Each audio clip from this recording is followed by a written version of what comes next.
Un homme appelé Noé, une immense arche et un déluge dévastateur. L'histoire de cette crue cataclysmique est l'un des grands textes de la Bible.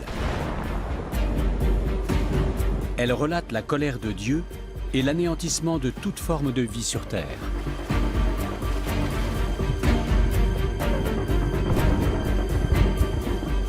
Selon la Bible, seul le patriarche Noé doit être épargné. Sur ordre de l'Éternel, il a construit une arche pour lui, sa famille et quelques animaux.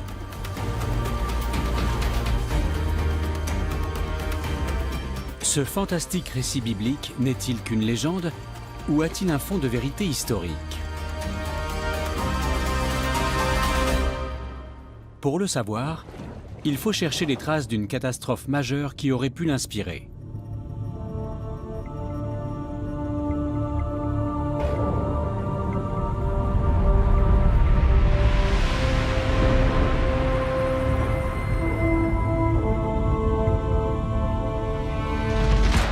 Le déluge décrit dans la Bible dure 40 jours et 40 nuits.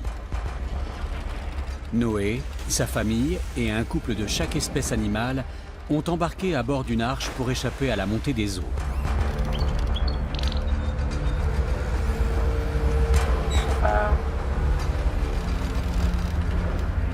Ce sont les seuls survivants d'une catastrophe naturelle qui a détruit le monde, peu après sa création. Dans la Genèse, il est question d'une punition divine. Pour les exégètes de la Bible, ce récit met en scène un conflit originel. Les récits de la création et du déluge traitent avant tout des rapports tendus entre le divin et l'humain. Et au sein de ces deux sphères, la relation est toujours le résultat d'une négociation. La relation entre le Créateur et ses créatures est brisée. Alors, Dieu fait la démonstration de sa puissance et, dans sa colère, seul Noé trouve grâce à ses yeux.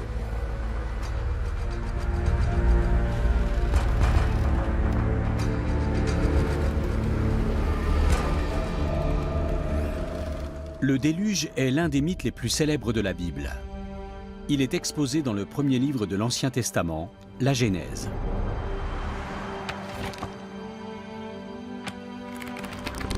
Il y est dit que Dieu créa la terre en 6 jours. Mais peu de temps après, voyant la corruption des hommes, il se résolut à détruire son œuvre. Car le monde d'avant le déluge était plein de violence. L'Éternel vit que les hommes faisaient de plus en plus de mal sur la terre. À longueur de journée, leur cœur ne concevait que le mal. Au début de la Genèse, lorsque Dieu crée la terre et les cieux, cette création est décrite comme très bonne. Mais il s'avère qu'elle n'est pas si bonne que cela. La violence et la méchanceté ne sont pas de bonnes bases pour la vie collective. Dieu est très déçu. Et le repentir qu'il éprouve devant cet échec le conduit à envoyer le déluge. Seuls Noé et les siens peuvent se mettre à l'abri à temps. Après le déluge, il sera le père de toutes les générations futures. Mais qui est Noé? Selon la Bible, Noé est père de 3 fils. C'est un cultivateur établi quelque part en Terre Sainte.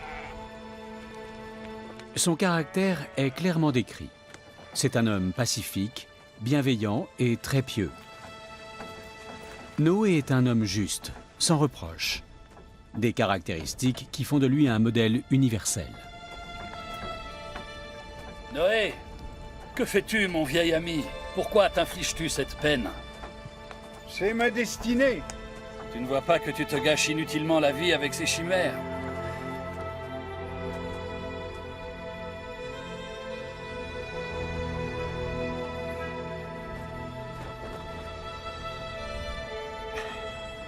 Regarde autour de toi.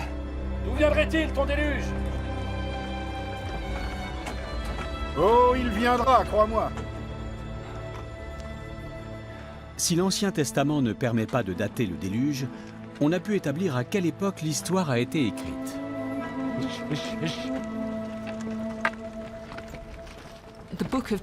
Le livre de la Genèse a été écrit en grande partie au 7e siècle avant notre ère, à Jérusalem. Et même s'il a été modifié ou augmenté plus tard, le cœur de ces textes date de cette période historique. À cette époque, Jérusalem est la capitale du royaume de Juda. Cette étroite bande de terre résulte d'une scission avec le puissant royaume d'Israël au nord.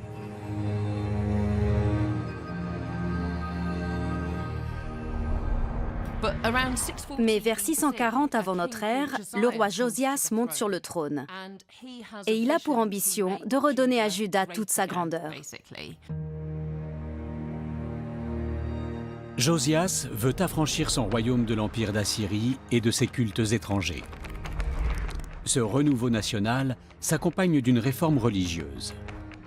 Vers -- 621, les rites idolâtres sont interdits et seul le culte de Yahvé est autorisé.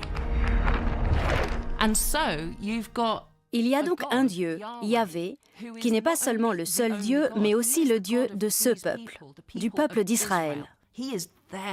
C'est un instrument politique extrêmement puissant. Le fait d'être un seul peuple, uni par un Dieu unique, sous la férule du même roi, est un facteur d'unité. C'est le début d'un récit national qui va rassembler toutes ces tribus sous une identité commune.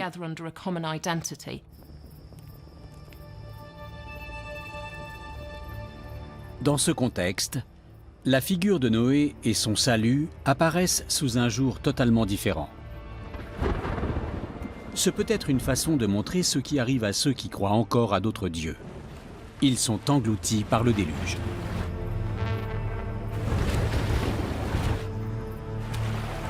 Ce récit catastrophique illustre le péché, la punition divine et la rédemption.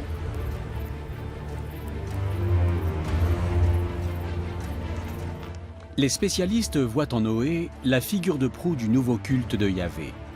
Il est le héros de ce monde biblique dominé par le chaos. Ce personnage fondateur montre aussi que le Dieu de la Bible ne fait pas que punir.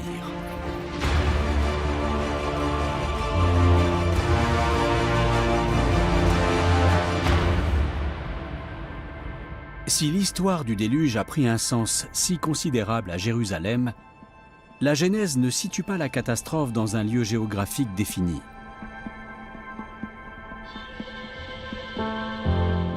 Le climat et les paysages de la terre promise ne sont guère propices à un déluge.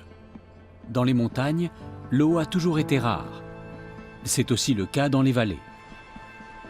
Le Jourdain est un fleuve au débit plutôt modeste, davantage susceptible d'être à sec que de déborder. L'idée d'un déluge est probablement née ailleurs.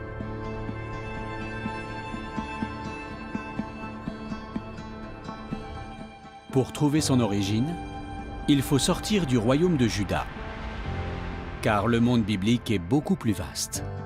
Il s'étend de l'Égypte à la Mésopotamie. Nombre de villes situées entre le Tigre et l'Euphrate sont mentionnées dans l'Ancien Testament, comme Babylone et Ninive.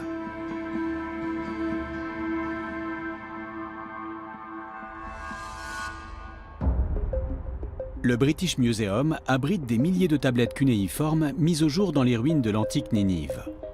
Parmi elles, ce qu'on a appelé la bibliothèque d'Assurbanipal et un fantastique récit mésopotamien des origines, l'épopée de Gilgamesh.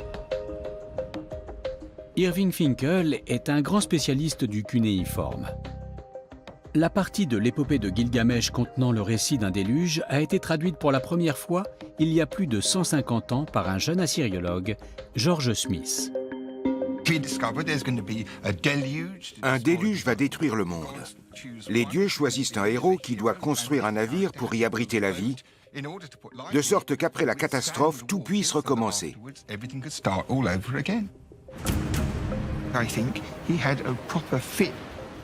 J'imagine le choc de George Smith quand il a découvert cette histoire de l'Ancien Testament qu'il connaissait par cœur, tracée sur ce support très bizarre. Le récit du déluge dans l'épopée de Gilgamesh est bien plus ancien que celui de la Genèse. Il a été mis en forme près de 1000 ans plus tôt.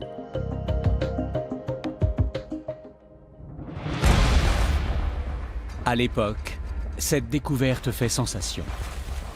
Le récit de la Genèse serait donc un plagiat? Mais depuis lors, on a compris comment le mythe mésopotamien s'est retrouvé dans l'Ancien Testament. Peu après la mort de Josias, Nabuchodonosor II envahit le royaume de Juda et fait déporter toute l'élite à Babylone, la capitale de son empire.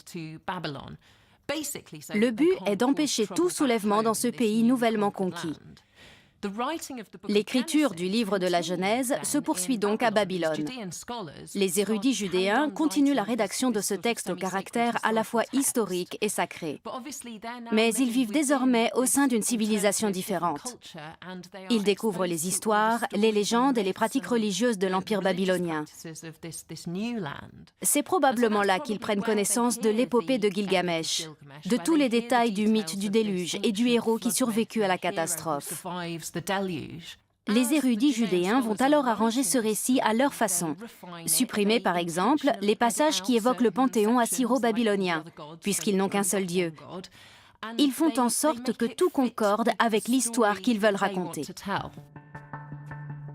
Mais ce n'est pas tout, car un autre mythe du déluge a aussi été déchiffré. L'épopée d'Atrahasis, ou poème du super sage. Il daterait à peu près de la même époque que Gilgamesh et reprend la même histoire avec des noms différents. Voilà la tablette. Elle n'a rien d'exceptionnel jusqu'à ce qu'on commence à la lire. J'y ai jeté un coup d'œil et à mon grand étonnement, j'ai réalisé dès les premières lignes qu'il s'agissait d'un autre récit du déluge.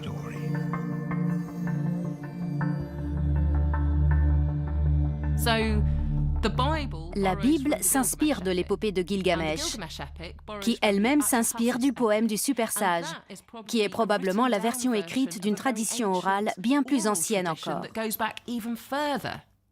Ce qui est vraiment intéressant, c'est que ces œuvres nous conduisent toutes en Mésopotamie. C'est donc là-bas qu'il faut chercher la trace d'un véritable déluge. La ziggourate d'Our se trouve dans le sud de l'Irak actuel. Il y a environ 5000 ans, Our était une cité prospère. En 1929, l'archéologue britannique Leonard Woolley pense y avoir trouvé les traces de la catastrophe biblique. Lors des fouilles de cette cité immense, on met au jour une couche de boue de près de 3 mètres d'épaisseur, datée du 4e millénaire avant notre ère. Mais cette intuition restera une hypothèse. Ces dépôts sont circonscrits à la cité d'Our et ses environs immédiats. Mais on a retrouvé des couches de boue comparables datées de différentes périodes dans d'autres villes. Elles semblent indiquer des épisodes de crues violentes de l'Euphrate et du Tigre.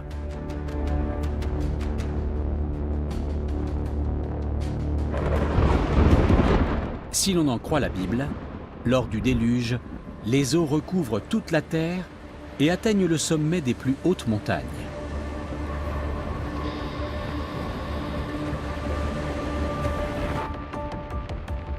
D'un point de vue scientifique, la chose paraît impossible. Si l'on répartissait de façon égale toute l'eau contenue dans l'atmosphère, elle formerait une couche d'environ 3 cm à la surface de la Terre. La pluie ne pourrait pas provoquer une inondation globale de l'ampleur du déluge biblique. La croûte terrestre contient cependant une énorme réserve d'eau piégée dans la ringwoodite, un minéral du manteau terrestre. Selon certaines estimations, la quantité d'eau contenue dans ce minéral pourrait atteindre 3 fois celle de tous les océans du monde. Mais pour extraire toute l'eau du manteau terrestre, il faudrait vraiment un miracle. D'un point de vue scientifique, le déluge biblique est contraire aux lois de la physique. Il nous reste donc à découvrir l'origine du mythe. La piste climatique mène à un événement naturel global, la fin de la dernière période glaciaire.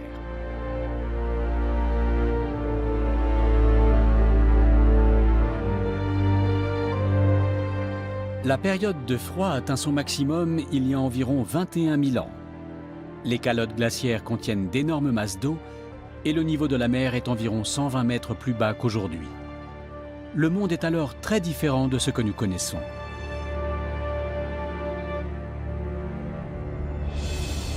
La mer du Nord n'existe pas et la Grande-Bretagne est reliée au continent européen. Un immense pont glaciaire unit l'Amérique du Nord et l'Asie. De vastes régions de l'Indonésie sont rattachées à la Malaisie. La Terre compte alors 20 millions de kilomètres carrés de terres émergées de plus qu'aujourd'hui, soit environ 6 fois la superficie de l'Inde.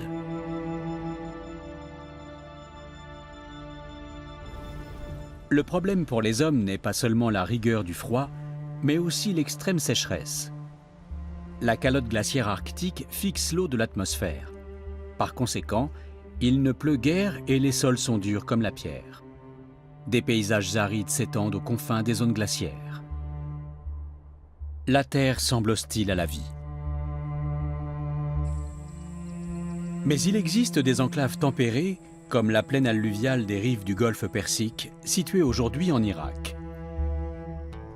Pendant la période glaciaire, c'est déjà une oasis de verdure. La région est couverte de lacs, de lagunes et de marécages.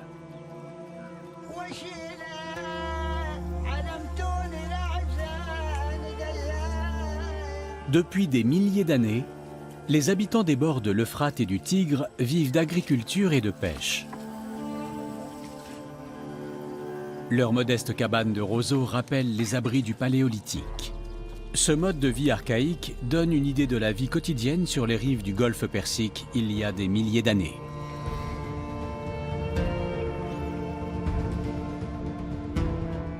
La Bible célèbre cette région paradisiaque, qui a peut-être même servi de modèle au Jardin d'Éden. Est-ce là le monde de Noé? Son histoire est-elle celle des premiers agriculteurs, des pionniers qui ont commencé à cultiver le grain sur ces sols fertiles? C'est possible, car la région a joué un rôle clé dans l'histoire de l'humanité.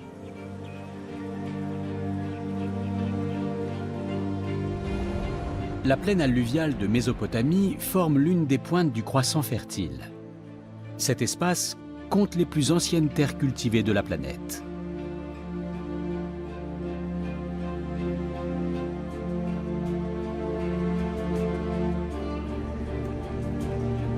C'est ici qu'il y a 11 000 ans, les chasseurs-cueilleurs deviennent peu à peu des agriculteurs-éleveurs sédentaires.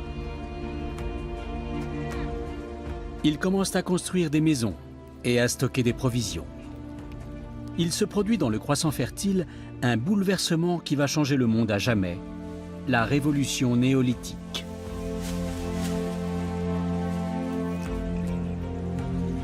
Ce processus est renforcé par un changement climatique global, la fin de l'ère glaciaire. L'ensoleillement augmente, les températures montent, la glace commence à fondre. Un climat plus chaud et plus stable s'installe. L'eau des glaciers s'évapore et s'élève dans l'atmosphère. Il s'ensuit de fortes précipitations. Partout, la terre devient plus fertile. Même les régions plus éloignées des grands fleuves offrent des conditions de vie plus douces.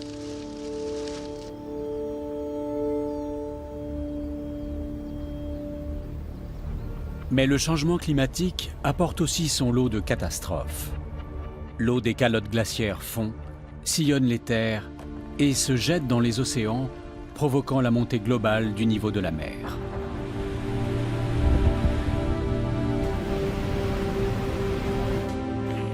Dans le golfe Persique aussi, l'eau monte.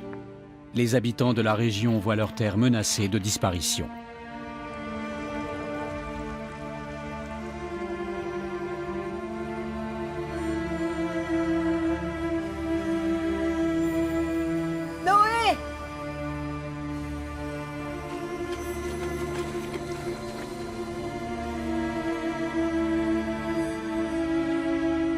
Elle est là. Il faut partir. La montée des eaux dans le golfe Persique n'est pas immédiate. Vers 12 000 avant notre ère, la mer d'Arabie commence lentement à se frayer un chemin dans le futur détroit d'Ormuz. Au fil des millénaires, l'eau salée envahit la région. Vers 4000 avant notre ère, la région du golfe Persique est déjà submergée. Ses occupants sont chassés par les eaux. D'après le récit biblique, Yahvé donne l'ordre à Noé de construire une arche. Il lui indique même des mesures précises pour sa construction. L'embarcation doit mesurer 300 coudées de long sur 50 de large et 30 de haut, ce qui correspond à environ 150 mètres de long sur 25 de large et 15 de haut. Une caisse énorme, enduite de poids pour flotter. Les nombres mentionnés dans le récit sont très certainement allégoriques. Dans les mythes mésopotamiens, qui sont bien plus anciens, on trouve déjà l'idée de cette arche, qui est une sorte de temple pour abriter ce qui reste du cosmos. Autrement dit, nous sommes ici dans la sphère du sacré. Mais qu'en est-il de l'aspect de cette embarcation dans les mythes mésopotamiens du déluge? La traduction de l'épopée d'Atrahasis a livré des informations étonnantes à ce sujet.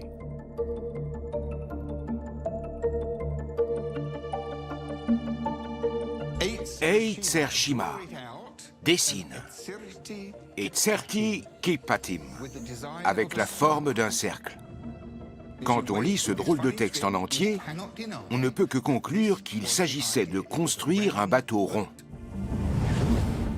Un vaisseau rond, bien éloigné de la caisse de Noé. Cette révélation nous oblige à réviser radicalement l'image que nous nous faisons de l'arche biblique. Mais en fait, d'un point de vue historique et archéologique, c'est tout à fait cohérent. En Mésopotamie, à cette époque, on transportait les hommes, les animaux et les marchandises sur de grandes embarcations rondes et très solides. Donc, quand on raconte l'histoire de quelqu'un qui construit un bateau et qui échappe à une inondation, on décrit bien évidemment le type d'embarcation que l'on connaît le mieux et qui est celui qu'un dieu vous dirait de construire. Les coracles sont effectivement très répandus dans l'antique Mésopotamie. Ces nacelles circulaires sont bien adaptées aux eaux peu profondes et suffisamment légères pour être portées sur le dos. Elles seraient en revanche trop petites pour affronter la mer déchaînée en cas de déluge. Mais de toute façon, le cataclysme violent n'a pas eu lieu car la montée des eaux est progressive. Et les populations reculent simplement au fil des siècles pour s'établir au sec. Noé! On peut voir dans cette allégorie l'expression d'une angoisse fondamentale, la crainte de perdre cette terre nourricière face à l'inexorable montée des eaux.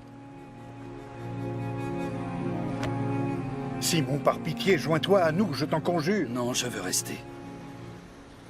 L'eau va sûrement se retirer comme elle le fait toujours. Mais il vaudrait mieux ne pas y compter cette fois. Les crues répétées créent un profond sentiment d'insécurité. Noé, après nous pourrons tout rebâtir. Nous n'avons plus d'avenir ici, sur ces terres. Cette peur originelle, devant la puissance destructrice des forces de la nature, est sans doute à l'origine des mythes du déluge que l'on trouve dans les épopées mésopotamiennes ou dans la Bible. Mais on ne peut qualifier de déluge la submersion du golfe Persique.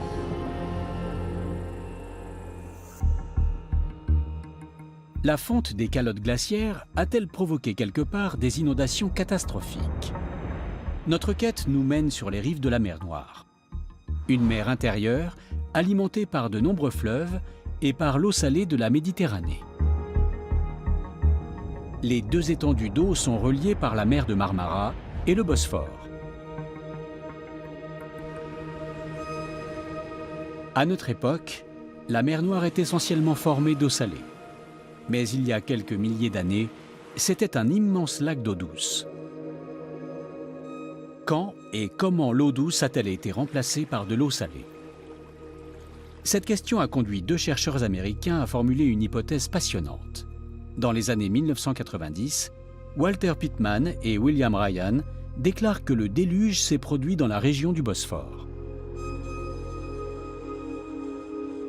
Selon eux, vers 7500 avant notre ère, la mer Noire est encore séparée de la Méditerranée.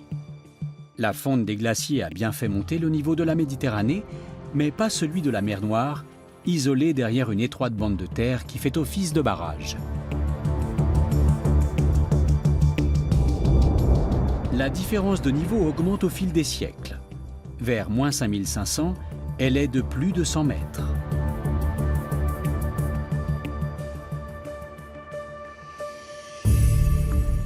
Les populations des rives de la mer Noire n'ont probablement pas conscience du danger que représentent les eaux de la Méditerranée.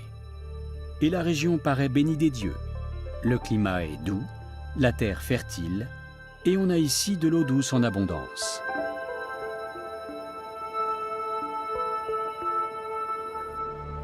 On sait désormais que les premiers cultivateurs d'Europe ont migré depuis les régions du croissant fertile.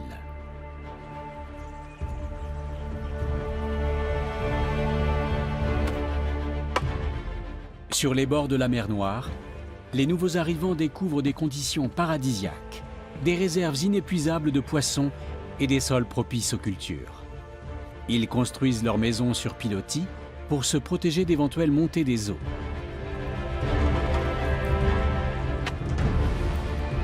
L'histoire de Noé illustre-t-elle ce qu'ont vécu les premiers agriculteurs européens? L'hypothèse a longtemps paru plausible. D'autant qu'un élément géographique semble la confirmer. Le mont Ararat est proche de la mer Noire. C'est le seul lieu explicitement nommé dans l'histoire biblique du déluge, l'endroit où s'achève le voyage de Noé.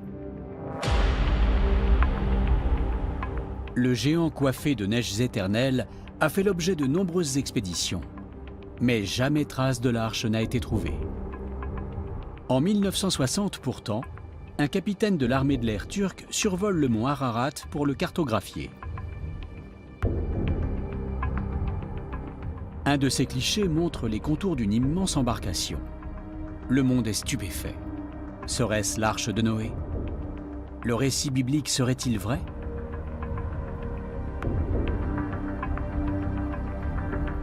Bien vite, des explorations scientifiques réduisent cet espoir à néant. Ce qu'on a pris pour l'arche n'est qu'une formation rocheuse naturelle.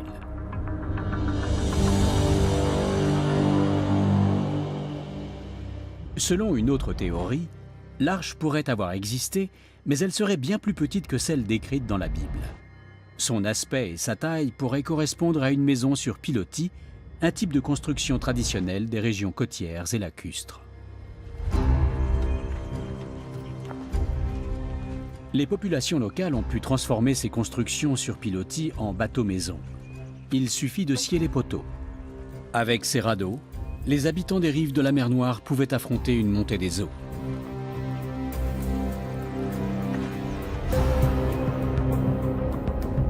Walter Pitman et William Ryan ont décrit comment la Méditerranée a pu déborder vers moins 5500. Le rempart du Bosphore aurait fini par céder sous la pression des masses d'eau transitant par la mer de Marmara. Les flots se seraient alors déversés dans la mer Noire, d'abord à travers un étroit canal. La poussée irrésistible de l'eau aurait transformé le torrent en une gigantesque cascade, 200 fois plus puissante que les chutes du Niagara. La Méditerranée se serait engouffrée dans la brèche dans un fracas assourdissant, causant un violent tsunami. L'eau de la mer Noire serait alors montée rapidement, obligeant les populations à fuir.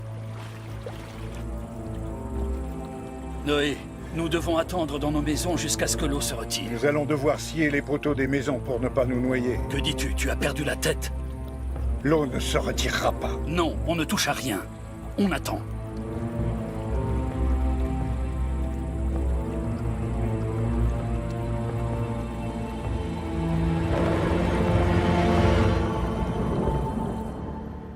Cette hypothèse est séduisante et même crédible. Mais la science a besoin de preuves. Et elle possède de bons outils pour en trouver. Les carottages, par exemple.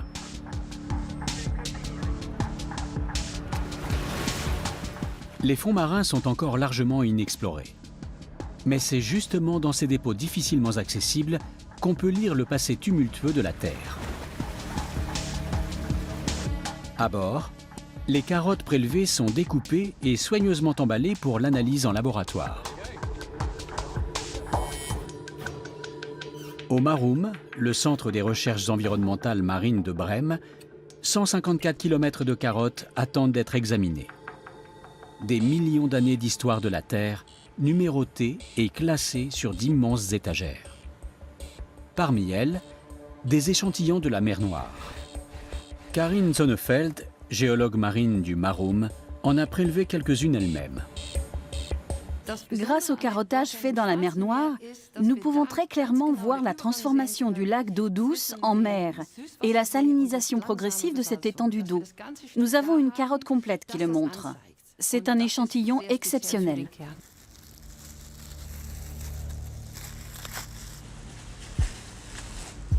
La carotte présente une suite de petites stries qui sont un peu comme les pages d'un livre. Les stries oranges indiquent un dépôt de fer. Ici, on a des couches grises.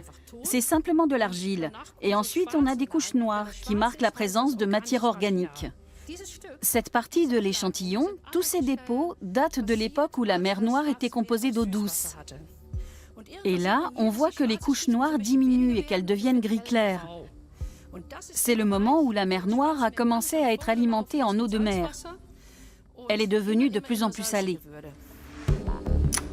Reste à savoir quand ce phénomène de salinisation a commencé et à quel rythme il a progressé. Pour cela, les géologues disposent d'un bon indicateur, la diversité des micro-organismes fossilisés. Quand on étudie les sédiments des carottes de la mer Noire, on peut regarder par exemple les microfossiles qu'ils contiennent. Et on voit que sur une grande épaisseur, on ne trouve que des microfossiles qui révèlent la présence d'eau douce. Autrement dit, la mer Noire tout entière a été un lac d'eau douce. Mais à un moment donné, on voit des fossiles d'organismes différents apparaître. Ils indiquent la présence d'eau salée. Ce phénomène se déroule graduellement. Les espèces vivant en eau douce diminuent progressivement. Donc la salinisation a été relativement lente. Cette transformation graduelle de l'environnement infirme la théorie d'une crue d'envergure biblique. Mais il n'est pas exclu que les populations riveraines aient souffert de la montée constante du niveau de la mer. On peut se représenter la mer Noire comme une sorte de grande baignoire. Mais ses rives sont très plates. L'eau salée arrive de la Méditerranée par le Bosphore. Et à force de se déverser, elle finit par faire déborder la mer Noire. Et comme les rives sont très plates, elles peuvent être vite submergées. Donc il n'y a pas eu de vagues gigantesques. La mer s'est remplie lentement. Mais on peut très bien imaginer que sur les rives plates, tout s'est passé assez vite. Noé! Noé! Noé! Qu'est-ce que tu fais? Ces poteaux empêchent nos maisons de Tu flotter. vas tous nous tuer! Je vais tous nous sauver.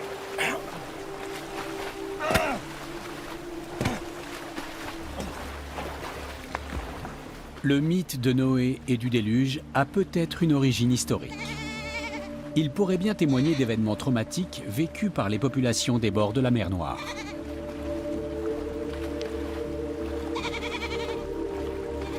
Mais comment intégrer dans ce tableau l'arche et les animaux, deux éléments essentiels du récit biblique?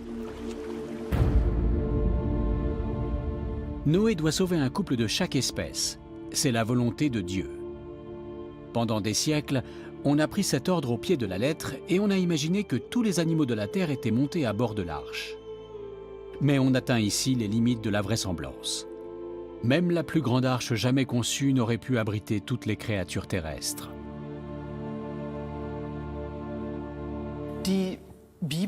Le récit du déluge dans la Genèse ne mentionne guère explicitement des noms d'animaux. On en trouve beaucoup dans d'autres textes bibliques, mais dans le récit du déluge, il n'y en a presque pas.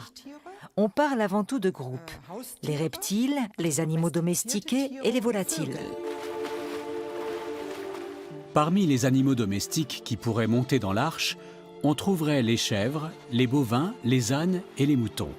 Peut-être aussi les chiens. Parmi les oiseaux, le texte de la Genèse cite les corbeaux et les colombes. Mais il est difficile de dire à quel reptile le texte fait allusion.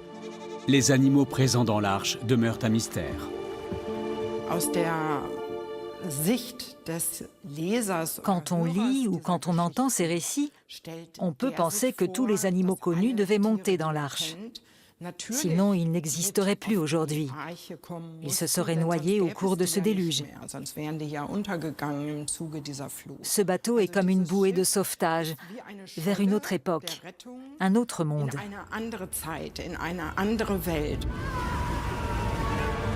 Mais d'après le récit biblique, seuls les élus de Dieu sont dignes d'être sauvés. La bouée de sauvetage ne vaut que pour Noé, sa famille et ses animaux. Tous les autres sont abandonnés à leur destin. Il est dit que le déluge dure 40 jours. Des pluies torrentielles s'abattent sur la terre, l'eau tombe du ciel, surgit des profondeurs et submerge tout.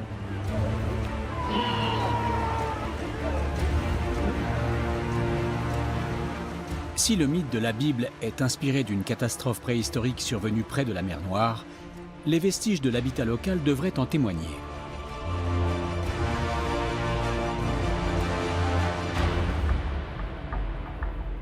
Le Black Sea Maritime Archaeology Project, ou projet d'archéologie maritime de la mer Noire, tâche justement d'en retrouver la trace. Pendant 3 ans, une équipe scientifique internationale a exploré le fond de la mer Noire avec un équipement de pointe. Ce monde sous-marin demeure mystérieux. C'est un rêve d'archéologue devenu réalité. À partir de 150 mètres de profondeur, la salinité de l'eau réduit la teneur en oxygène, ce qui permet une excellente conservation des tissus organiques et des objets en bois. L'équipe a pu observer la présence de 67 épaves de différentes époques, parmi lesquelles des navires de commerce grecs et romains. Les trouvailles permettent de reconstituer la mer Noire du passé, un carrefour commercial prospère.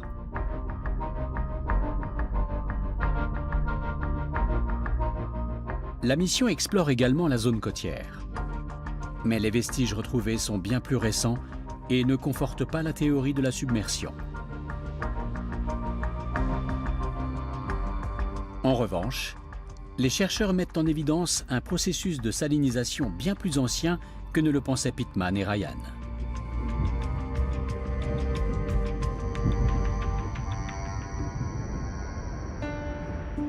D'autres indices vont dans le même sens. La grotte de Sofular se trouve dans le nord de la Turquie, à 20 petits kilomètres de la mer Noire. Dominique Fleitman et son équipe de l'université de Bâle y travaillent depuis de nombreuses années. Les stalagmites sont un outil précieux pour les paléoclimatologues. Véritables archives environnementales, elles permettent de reconstituer les épisodes climatiques remarquables du passé. La grotte de Sofular est particulièrement riche en la matière.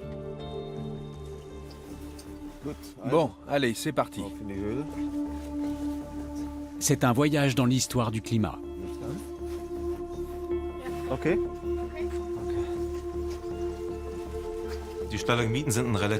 L'usage des stalagmites comme archives climatiques est relativement récent. On a commencé à les utiliser comme source d'information il y a une vingtaine d'années. Les paléoclimatologues ont démontré que les stalagmites livrent des informations aussi précises que les carottes glaciaires du Groenland ou de l'Antarctique. C'est très glissant. Ces enquêtes de terrain dans les grottes ne sont pas sans danger. L'équipe doit se frayer un chemin dans l'obscurité.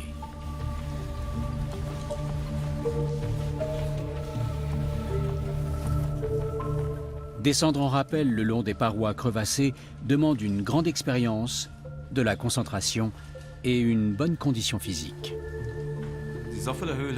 La grotte de Sofular n'est pas ordinaire. Elle ne se déploie pas à l'horizontale, donc il faut descendre dans des puits verticaux et ramper dans des galeries.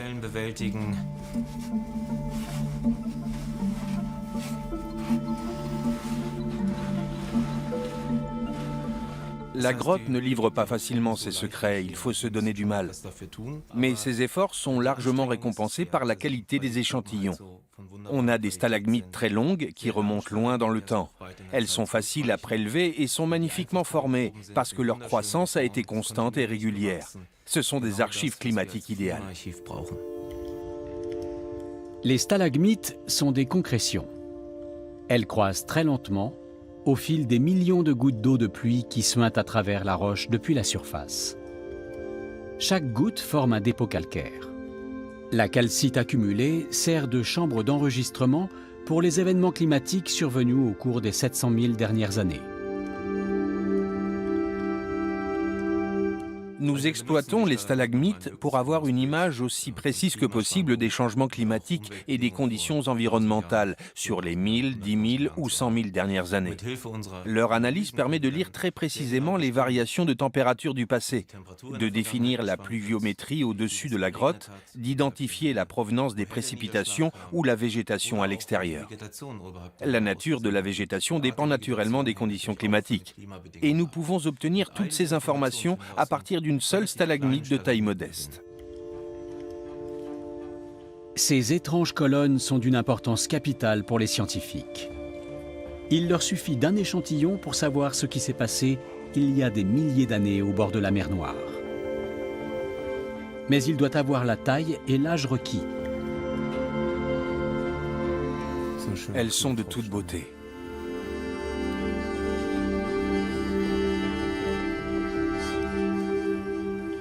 Ça, c'est un bel échantillon. Une stalagmite de la bonne taille.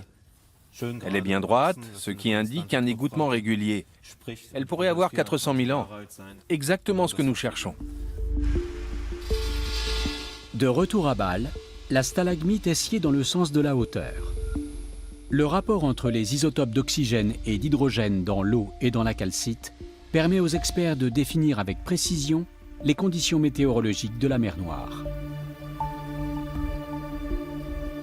La stalagmite contient, entre autres, les traces de l'eau datant de 5500 avant notre ère. De l'eau qui s'est évaporée au-dessus de la mer Noire et qui est retombée sous forme de pluie. La question est de savoir si ces rives ont été submergées lors de pluies diluviennes, comme Pitman et Ryan en ont fait l'hypothèse. Il faut donc reconstituer la pluviométrie de l'époque.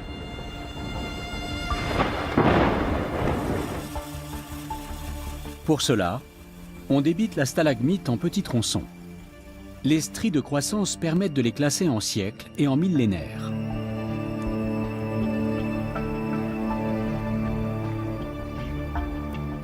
L'équipe choisit de travailler sur l'horizon temporel de moins 7500 ans, soit clairement avant la datation de Pitman et Ryan. L'échantillon va être soumis à une forte pression dans le spectromètre de masse afin d'en extraire l'eau.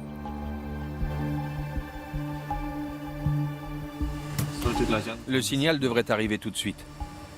Voilà, ça commence. Ça continue à monter. C'est rare qu'on ait autant d'eau. Les données révèlent que la mer Noire avait déjà atteint sa taille actuelle il y a 9500 ans. L'examen livre une autre information étonnante.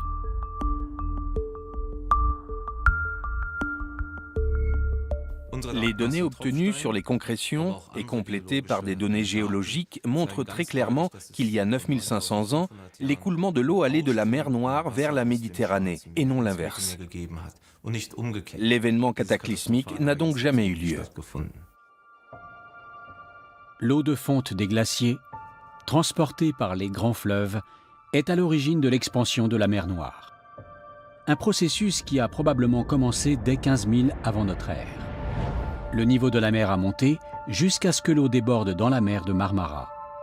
Des milliers d'années plus tard, quand le niveau de la Méditerranée s'est lui aussi élevé, les mers se sont mélangées. Ce processus a duré très longtemps, jusqu'à ce que la mer Noire soit transformée en étendue d'eau saumâtre, telle que nous la connaissons aujourd'hui. La mer Noire couvre un immense espace, mais elle n'a qu'un étroit point d'entrée, le Bosphore. C'est comme si on voulait remplir une piscine avec un tuyau de jardin. Ça prend un certain temps. On peut donc imaginer qu'il s'est écoulé 2 à 3 milliers d'années avant le remplacement total des masses d'eau. L'hypothèse Pitman-Ryan, la brèche dans le Bosphore et la Méditerranée qui se déverse brutalement dans la mer Noire, est donc infirmée par la science. En revanche, il est établi que la fonte des glaciers a fait monter le niveau des mers d'environ 120 mètres à la surface du globe. Les inondations sont alors monnaie courante. Les eaux séparent l'Europe de l'Afrique et le Japon se transforme en île, tout comme l'Indonésie et l'Australie. L'Amérique du Nord est séparée de l'Asie. La Terre change de visage. Et Noé. Il a lui aussi plusieurs visages. Il est tour à tour la figure du véritable croyant du royaume de Juda, le pionnier de la révolution néolithique en but aux constantes inondations du Tigre et de l'Euphrate, le cultivateur des rives du golfe Persique, contraint d'abandonner sa terre à la mer qui avance, ou encore le riverain de la mer Noire, qui n'a peut-être pas vécu un déluge, mais qui doit quitter sa maison parce que la mer engloutit les rives.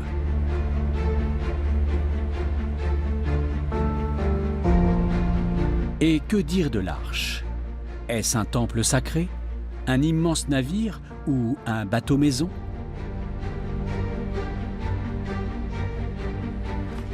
Au fond, peu importe de savoir qui était Noé, où il a vécu, de connaître la taille de l'arche et les animaux qui ont été sauvés.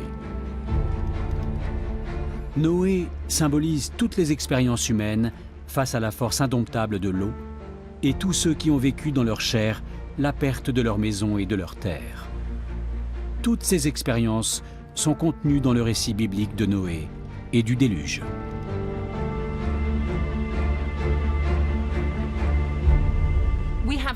Nous connaissons plus de 500 mythes du déluge provenant de cultures, d'époques et de régions du monde différentes. C'est un récit récurrent dans les cultures humaines. Je crois que c'est parce qu'il fait écho à une expérience enfouie en chacun de nous. Nous comprenons tous intimement le pouvoir de l'eau. C'est l'élément nourricier qui donne la vie, mais qui peut aussi facilement la détruire. Et pour moi, le motif fondamental de ces récits, c'est la naissance et la renaissance, la destruction et la recréation. Dans le mythe biblique, Yahvé laisse les flots baisser et reprend la création à zéro. Mais le nouveau monde ne sera pas plus paisible. Dieu s'adapte aux besoins des hommes parce qu'il est obligé de se rendre à l'évidence. L'humanité ne changera pas. La création ne changera pas. Et partant de là, c'est Dieu qui change. On peut dire qu'il fait son apprentissage. Par conséquent, le déluge biblique n'est pas le récit d'une catastrophe, c'est un récit d'espoir. On le voit d'autant plus à la fin du texte, lorsque Dieu dit « Plus jamais je ne ferai subir au monde un cataclysme de cette ampleur ». Dieu fait apparaître un arc-en-ciel dans les nuages, symbole de sa promesse. Plus jamais il n'y aura de déluge destructeur. Il semble pourtant qu'une nouvelle catastrophe guette l'humanité. Le climat semble s'affoler partout. Nombre d'écosystèmes peuvent paraître au bord de l'effondrement. Le réchauffement global progresse. Les pôles et les montagnes libèrent de vastes quantités d'eau piégées dans la glace. D'autant plus vite que les températures ont augmenté ces dernières décennies.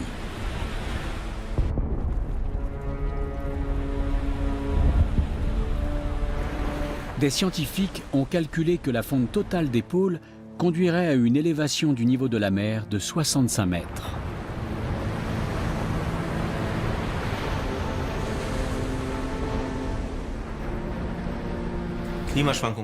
Il y a toujours eu des changements climatiques par le passé, une alternance de périodes glaciaires et de réchauffement.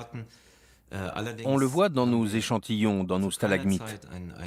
Ce qui est inédit, en revanche, c'est un bouleversement qui survient de manière aussi abrupte et rapide. Et surtout, ce changement est surprenant comparé au changement climatique naturel. On pourrait s'attendre à ce qu'il fasse un peu plus frais. Or, on observe exactement le contraire. Nos données montrent donc clairement que le changement climatique est le fait de l'homme.